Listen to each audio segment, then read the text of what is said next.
Sonsongin an musika hiduran at tinrehan tuara Ogadang ang loob tinaraw na dati Damlay kamelahyan hindi pangin ang mo'y naluhanay Ogan saurang hit Kantuangin at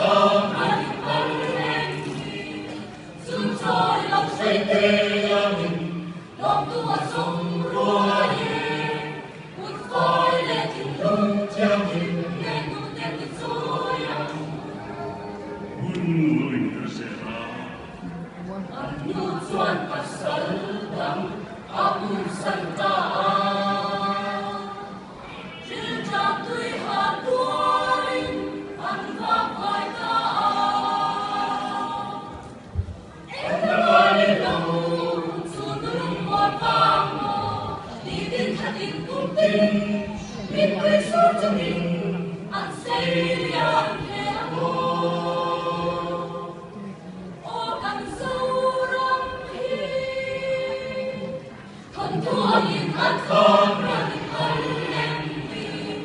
chúng tôi lòng say tê nhau mình lòng tua sông rùa hiền cút khói lên trên lưng treo mình nghe nụ tên mình rồi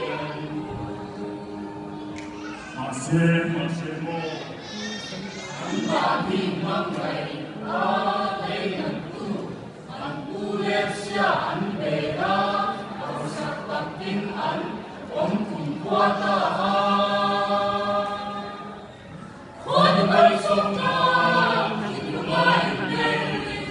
Bitin masin masin Ngepin tarzawin Kamawin ang mga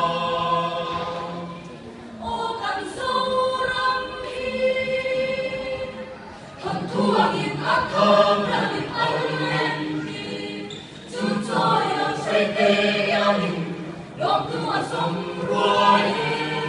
Hút khói lên trên lưng treo mình Nghe nụ tên mình trôi ăn Nhàn câu tê una Dar sinh in tung Dar sinh mà cần tung lơ về Nhàn câu